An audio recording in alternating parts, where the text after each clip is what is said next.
Washington, the CIA has a secret, undisclosed data repository that includes information collected about Americans, two Democrats on the Senate Intelligence Committee said Thursday.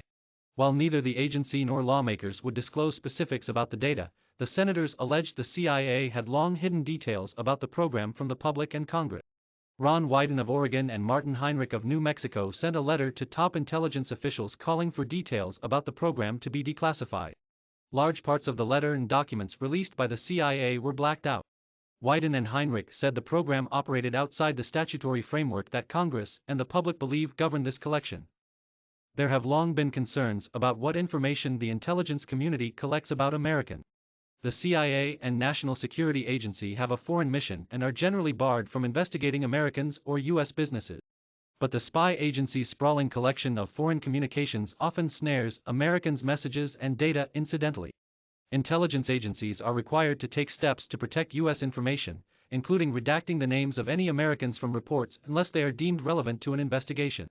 The process of removing redactions is known as unmasking. The agencies are also subject to guidelines on the handling and destruction of Americans' data.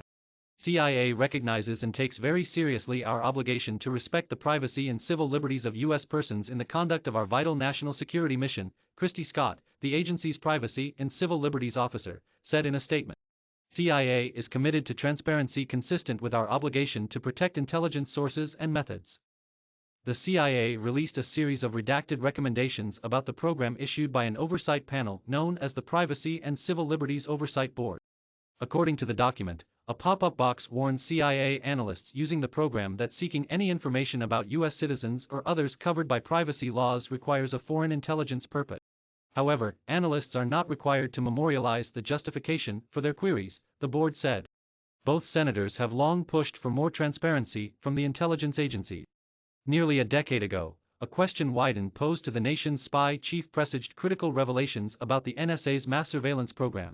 In 2013, Wyden asked then-Director of National Intelligence James Clapper if the NSA collected any type of data at all on millions or hundreds of millions of Americans.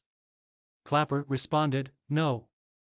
Former Systems Administrator Edward Snowden later that year revealed the NSA's access to bulk data through U.S. internet companies and hundreds of millions of call records from telecommunications providers. Those revelations sparked worldwide controversy and new legislation in Congress.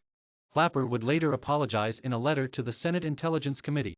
According to Wyden and Heinrich's letter, the CIA's bulk collection program operates outside of laws passed and reformed by Congress, but under the authority of Executive Order 12333, the document that broadly governs intelligence community activity, and was first signed by President Ronald Reagan in 1981.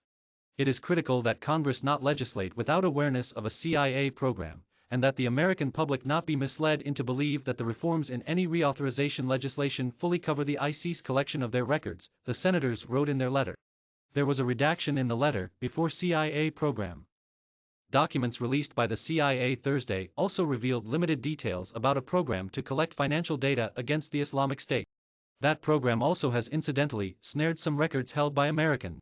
The intelligence community has faced years of political turmoil and attacks by former President Donald Trump over the investigation into Trump campaign ties to Russia.